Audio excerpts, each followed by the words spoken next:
এখানে একজন ছেলে ন্যাড়া মাথা 14-15 বছর বয়স, সেই ছেলেটিকে দেখলেন। দেখে ঠাকুর বলছেন, এই তুই এদিকে আয়, তো কাছে আয়। তো সেই ছেলেটি ঠাকুরের কাছে এসে বললেন, তোর মাথা নেড়া কেন, কি হয়েছে? বলে, আগে ঠাকুর, আমার বাবা মারা গেছেন। বলে, তাই নাকি? বলে, ও, বাবাকে বাঁচানো গেল না? আগে না ঠাকুর, অনেক চেষ্টা করেছি, বাঁচানো গেল না। ঠাকুর, আপনি তো সবই জানেন। বলছে, কি বলিস? বলে, হ্যাঁ ঠাকুর, আমার বাবা যেদিন চলে যাবে তার আগের দিন আমাকে বলছেন, এই শোন, আমি কিন্তু কালকে চলে যাব, বুঝছিস? তোরা আমার পাশে বসে নাম করবি, আর ঠাকুরের ফটোটা আমার সামনে রাখবি। আমি ঠাকুরের ফটো দেখে নাম করে করে চলে যাব। যথারীতি সেই 14 বছর 15 বছরের ছেলে আশেপাশের আরো কয়েকজন গুরু ভাইকে ডেকে নিয়েছেন। নিয়ে সেই বাবা শুয়ে আছেন, বাবার পাশে নাম করছেন, সবাই মিলে উচ্চস্বরে নাম করছেন। আর ওর বাবা ঠাকুরের ফটোটা দেখছেন আর সব বন্ধ করে নাম করছেন। করতে করতে কিছুক্ষণ পরে তার বাবা বলছেন, ওই দেখ, ওই দেখ, ঠাকুর আসছেন, কি সুন্দর রথে করে আসছেন, তোরা দেখতে পাচ্ছিস? ঠাকুর আসছেন আমাকে নিতে, তোরা একবার ধরি দে, ঠাকুরের ধরি দে, আমি চলে যাই। তখন সবাই মিলে পরম পুরুষের বন্দে পুরুষোত্তম ধ্বনি দিলেন, তার বাবা চলে গেলেন। বলছে, ঠাকুর, আমার বাবা এইভাবেই চলে গেলেন। আমার বাবার জন্য যখন মন খারাপ হয়, আমি জানি আমার বাবা আপনার কাছে আছেন, তাই আমার তখন আর মন খারাপ হয় না। তখন ঠাকুর বলছেন, একদম ঠিক বলছেন রে, তোর বাবা বড় পূর্ণ আত্মা ছিল। মানুষের মৃত্যু দেখেও বোঝা যায় যে কত বড় পবিত্র আত্মা ছিল তোর বাবা। তো যাই হোক, তুই ভালো আছিস তো? তুই ঠাকুরের কাজ করবি, পড়াশোনা করবি, পাশে পাশে প্রত্যেকটা গুরু ভাইয়ের আপদে বিপদে পাশে দাঁড়াবি। তো এই হচ্ছে আমাদের দয়াল ঠাকুর। আমরা এমন একজন দয়াল ঠাকুরের দীক্ষায় দীক্ষিত হয়েছি যে আমাদের কোনো ভয় নাই। সর্ব অবস্থায় দেখবেন, চরম মুহূর্তে তিনি আমার পাশে দাঁড়িয়ে আছেন, সব সময় আমার পাশে থাকেন। এখানে একজন গুরু ভাই করোনার সময়, উনি পুলিশের চাকরি করতেন। উনার স্ত্রী করোনা হয়েছে, হাসপাতালে ভর্তি। হাসপাতাল থেকে ফোন করেছেন যে আগামীকাল হয়তো আপনার স্ত্রীর লাস্ট দিন, আপনি মানসিকভাবে তৈরি থাকেন, কালকে হয়তো আপনার স্ত্রীর লাশ নিয়ে যেতে হতে পারে। সেই দাদা পুলিশের চাকরি করে, এদিকে ডিউটি করা, এদিকে ওনার এক ছেলে এক মেয়ে ছোট ছোট, কি হবে? তিনি এখন ভাবে ঠাকুরকে ডাকছেন, ঠাকুর তুমি ছাড়া আর তো কোনো ভরসা নাই, তুমি দেখো ঠাকুর, দয়া করো। সেই উনার স্ত্রীকেও ফোন করে জানাচ্ছেন, যাওয়ার উপায় নাই। বলছে, তুমি দেখো কি হবে না হবে আমি জানি না, তুমি শুধু ঠাকুরকে ডাকো, ঠাকুরের নাম করো। সেই বাড়ির মাও হাসপাতালে বেডে শুয়ে শুয়ে শুধু নাম করছেন। করতে করতে দেখুন, নাম করতে করতে ঘুমিয়ে পড়েছেন। ভোরবেলা দেখছেন যে স্বয়ং ঠাকুর এসে ওনার শরীরে হাত বুলাচ্ছে, বলছে, এই তুই চিন্তা করছিস কেন, আমি আছি তো, কিচ্ছু হবে না। বলে ঠাকুর ওনার গায়ে হাত বুলিয়ে দিলেন। বুলিয়ে দেওয়ার পর তারপরে কিছুক্ষণ পর তার ঘুম ভাঙলো। ঘুম ভাঙার পর দেখে যে তার যে করোনার প্রকোপ ছিল, করোনার যে জন্য শরীর দুর্বল ছিল, কিচ্ছু নেই, একদম ভালো হয়ে গেছেন।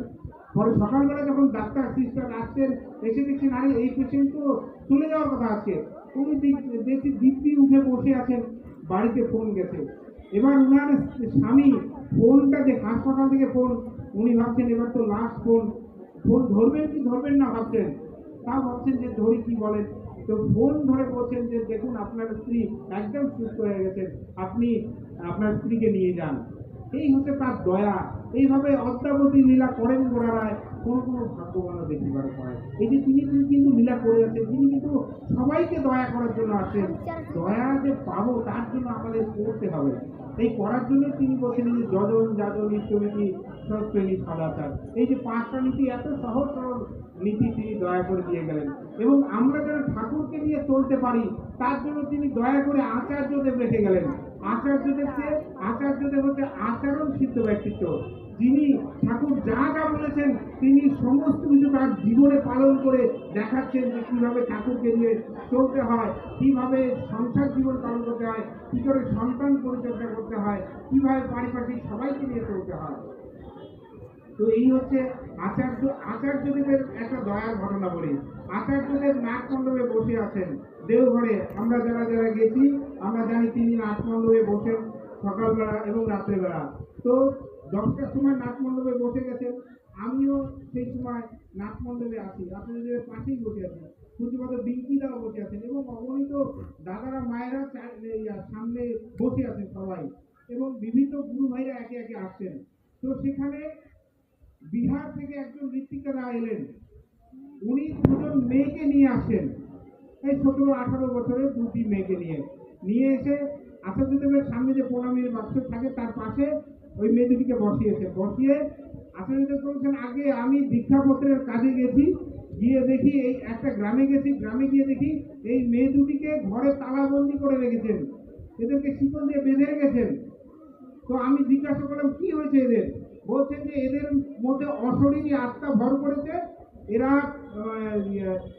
অন্যরকম আচরণ করছে, তাই আমরা এদেরকে ঘরে বন্দি করে রেখেছি। তো ঋত্বিক দাদার সেই মেয়ে দুটিকে দেখে খুব দয়া হলো, বললো ঠিক আছে, দেখুন আপনারা এক কাজ করেন, এই মেয়ে দুটিকে আমাকে একটু দিবেন, আমি আমার ঠাকুর বাড়িতে আচার্যদেবের কাছে নিয়ে যাবো। তো ওনারা বলছেন, হ্যাঁ আমরা তো অনেক ডাক্তার কবিরাজ দেখেছি, কিছুতেই কিছু হচ্ছে না, আপনি যদি নিয়ে যান তাহলে ভালো হয়। যথারীতি ঋত্বিক দাদা মেয়ে দুটিকে নিয়ে আচার্যদেবের কাছে এলেন, এসে আচার্যদেবকে বলছেন যে এই ঘটনা এইভাবে তাদের বন্দি করে রেখেছে। আচার্যদেব মেয়ে দুটিকে ডাকলেন, এই তোরা কাছে আয়। মেয়ে দুটি কাছে এলো, বলতে আরো কাছে আয়, একদম আচার্যদেবের কাছেই গেলেন। কাছে যাওয়ার পর কিছুক্ষণ পরে মেয়ে দুটি উচ্চ স্বরে চিৎকার শুরু করলেন, প্রচন্ড চিৎকার। সেই চিৎকার শুনে আশেপাশে সবাই যে যেখানে ছিল সবাই নাক মণ্ডপে ছুটে এলো, আরে বাপরে কি হলো, কিসের এত চিৎকার, এবং চিৎকার করছে আর ওই মেঝেতে বাড়ি মারছে মেয়ে দুটি। তারপরে চিৎকার থামানোর পরে উচ্চ স্বরে কান্না শুরু করলো, প্রচন্ড কান্না করছে, কান্না করতে করতে কান্নাও থেমে গেল। কান্না থেমে যাওয়ার পর হাসি, প্রচন্ড হাসি হাসতেছেন, হাসার পরে হাসিও থেমে গেল। থেমে যাওয়ার পরে ওই মেয়ে দুটি তাদের হাত দুটি আচার্যদেবের পায়ের দিকে এগিয়ে নিলেন এবং আচার্যদেবও পাটি এগিয়ে দিলেন। সেই মেয়ে দুটি আচার্যদেবের পা স্পর্শ করলেন, স্পর্শ করার পরে তারা প্রণাম করে বসলেন। ওই তখন আচার্যদেব ওই ঋত্বিক দাদাকে বললেন যে যান, এদের কাজ হয়ে গেছে, এদেরকে আনন্দবাজারে প্রসাদ খাইয়ে তারপরে আপনি ডক্টর স্বপনদাকে একটু দেখিয়ে বাড়িতে দিয়ে আসবেন। এই হচ্ছে আচার্যদেব, যেখানে কোনো সমস্যার সমাধান পাচ্ছেন না সেখানে আচার্যদেব দেখেন তার দর্শনে, তার দয়ার মধ্যে দিয়ে এত বড় সমস্যার সমাধান হয়ে গেল। এই হচ্ছে আমাদের আচার্যদেব, এই হচ্ছে দয়ার ঠাকুর, যাকে কেন্দ্র করে আমাদের চললে আমাদের আর ভয় নাই। তিনি এইবার এসেছেন আমাদেরকে সমস্ত সমস্যা থেকে রক্ষা করার জন্য। এমন কোনো সমস্যা নাই যে তার দয়ার সমাধান হয় না। আজকে দেখুন প্রত্যেকটা পরিবারের নানা রকম দাম্পত্য কলহ, ছেলে মেয়ে কথা শোনে না, নানা রকম সমস্যা, কিন্তু আচার্যদেব কি বলছেন, ডিপি ওয়ার্ক করেন। একটা ভাই, ও আসার কথা ছিল স্কুল করার জন্য, আসতে পারলো না, কাজে ব্যস্ত আছে। সেই ভাইটি কি হলো, কোনো কাজ করতে পারছে না, এলোমেলো জীবন হয়ে গেছে, কি করবে দিশা পাচ্ছে না। তখন পূজ্যপাদ অবিন্দবা আমাদের বললেন যে 7টা জেলায় ডিপি ওয়ার্ক করতে বেরোতে হবে। আমরা ওই ভাইটিকে নিয়ে চলে গেলাম, কয়েকটা জেলায় ডিপি ওয়ার্ক করার পরে যখন আমরা ফিরে এলাম, আসার পরে ওর এত কাজের খবর এলো, তারপরে তার দীক্ষা, তারপরে সে সত্যি নিল, সে এখন কি হারে ঠাকুরের কাজ করছে, তার জীবনই পরিবর্তন হয়ে গেছে। তাহলে এই হচ্ছে তার দয়া, যে প্রত্যেকটা মুহূর্তে তিনি আমাদের দয়া করছেন। আমরা যদি তার কাজে যুক্ত থাকি আমাদের আর ভয় নাই। আমরা তাই প্রত্যেকটা দাদা মা প্রতিনিয়ত আমরা ডিপির কাজ করবো, প্রত্যেকদিন আশেপাশের গুরু ভাইদের বাড়ি যাব, কেমন আছেন দাদা, কেমন আছেন মা, একটু শুধু খবর নেওয়া। দেখবেন একটা বাড়িতে আমরা গিয়েছি, গিয়ে বলছি কেমন আছে, এই 2-4 মিনিট গল্প করছি, করতে করতে ওই দাদা বলছেন, জানেন দাদা আমি না অনেক দিন থেকে না ঠাকুরের ইস্যুটা করা হচ্ছে না, কি করে করবো, ভুলে যান তো। এই হচ্ছে তার দয়া। দেখুন অনেক মানুষ আছে যে ঠাকুরকে ছেড়ে দিয়ে কিন্তু তারা ভালো নাই। ঠাকুর বলছেন যতই আসুক বিপদ আপদ, যেমনই হোক প্রাণ, ইষ্টবিধি আনে আনে সবার পরিত্রাণ। এই যে ইষ্টবিধি, ঠাকুরকে ঠাকুরের সঙ্গে আমার কানেকশন ঠিক রাখে, এই হচ্ছে ইষ্টবিধি। তাই আমরা প্রতিনিয়ত প্রত্যেকটা মানুষের বাইরে দেবো, সবাইকে ইষ্টবিধি পড়াই করে দেবো, সবাই যেন তাকে নিয়ে আমরা আনন্দে মেতে থাকি। আরেকটা বাড়িতে গেছি, গিয়ে আমরা যাওয়ার সাথে সাথে ওই দাদা বলছেন আপনারা আসেন, খুব ভালো হয়েছে দাদা, আপনারা আমাকে এই সমিতির মন্ত্রটা একটু লিখে দেন তো, আমি কতদিন থেকে ভাবছি কার কাছে শুনে নিব, কার কাছে লিখে নিব, আমি লোক পাচ্ছি না, আপনারা আসলে খুব ভালো হয়েছে। এই হচ্ছে তার দয়া। কত মানুষ আছে যে আজকে ঠাকুরকে ছেড়ে দিয়ে বহু কষ্ট আছে। আমরা প্রতিনিয়ত চেষ্টা করব 1 ঘন্টা আমার পাশে 2টা বাড়ি যাই, বেশি যেতে হবে না, 1টা থেকে 2টা বাড়ি যাই, কোনো তত্ত্ব করার দরকার নেই, শুধু ঠাকুরের গল্প করবো, আমার জীবনে যা যা দয়া পেয়েছি সেটাই বলবো। দেখবেন এর মধ্যে দিয়ে বহু বহু মানুষ আমরা পুনরায় ঠাকুরের দয়া নিয়ে আসবো। যাই হোক, আপনারা সবাই ভালো থাকবেন, আমরা এখানে এখন মাতৃসম্মান হবে, মায়েরা খুব সুন্দর সেজে গুজে এসেছেন, ওনারা গান করবেন, কীর্তন করবেন, ঈশ্বরসভা পরিবেশন করবেন এবং তারপরে সাধারণ সভা হবে। আমরা সবাই ঠাকুরকে নিয়ে খুব আনন্দ করব। জয় গুরু।